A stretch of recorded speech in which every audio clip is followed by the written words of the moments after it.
Hello and welcome to another edition of Ultimate Politics. I'm your host, Wade Norris. Today we're interviewing Sonia Skakich Skirma from What the Frack. Welcome to the show. Thank you very much. You're with What the Frack, Arapahoe County.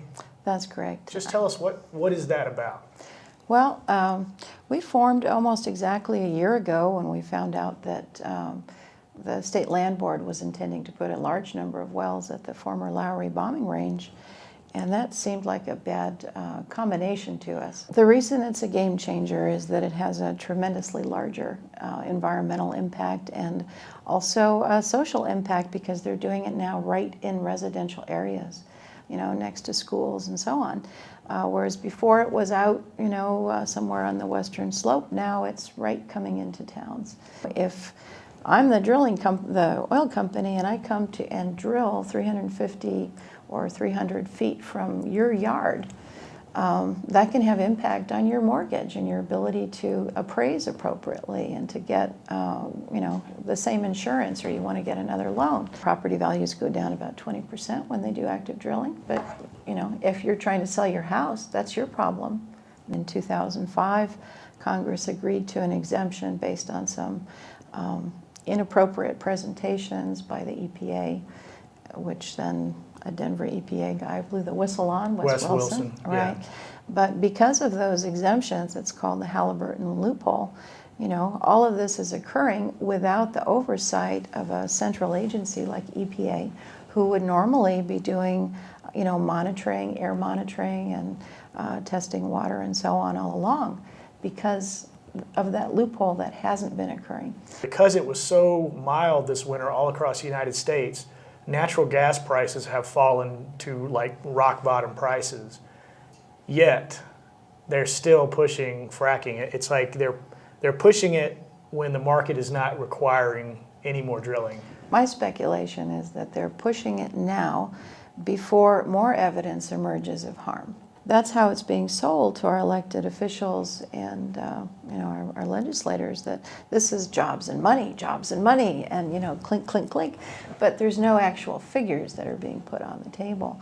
And when you look at other areas where this has been going on quite a while, like in the New York area or Fort Worth, and you look at their figures, what you find out is that there's been a tremendous overpromise by industry in terms of the amount of gas or oil, the number of jobs associated with it, the number of people who are actually coming in from Oklahoma and Texas to do the work. For example, in Pennsylvania, when they had a big spill, it took them 2 days. They evacuated the town, but it took 2 days to get anyone from the oil company to come do anything because they were coming from Texas. Arapahoe County, for example, had like most of the communities along the Front Range where this is new and coming in, started looking at the possible impact of the community and started writing rules specific to oil and gas. COGCC, our Colorado Oil and Gas Conservation Commission, had one of the Attorney General's deputy attorneys, who's their counsel, come in and say, if you write rules, Arapahoe County, that's one whit more strict than our state regulations, we, the state, will see you in court. So the state is threatening to sue the communities Yes. who are trying to stop this from happening. Yes, and they're not even trying to stop it from happening. They're trying to regulate it to some degree in terms of mitigating harm. Common sense. Yeah, common sense. Bruce Finley in the Denver Post has did an article in June of 2010 and again in this last summer, I think August 2011. And he went through COGC's files and discovered that there's about a spill or accident a day in Colorado.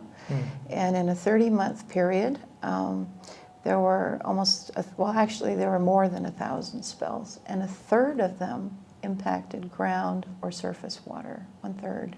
Recently in the Denver Post, they mentioned that for the first time in quite a while, maybe ever, oil and gas companies were outbidding farmers for water rights. And basically here in Colorado, we have a situation where farmers bid on the right to use water for their animals and crops.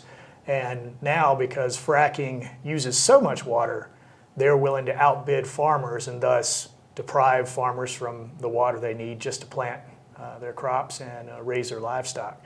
This summer in particular, they're expecting the lowest return of the runoff from snowmelt since 2002 when we had the Hayman fire. So water resources are already critically low. There's a very encouraging new initiative that's now going to be put forward, 2 public ballot initiatives that are being championed and marshaled through by a group called Be the Change. Mm-hmm. And one of them will be number 3, and this would reassert that the public owns all the water, including access to all streams and rivers, which is a big plus.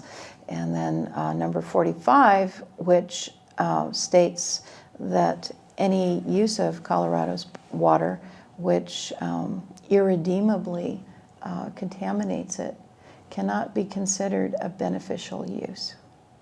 Where else can people go to find out more about this? Lots of them have websites. We have one, frackingcolorado.wordpress.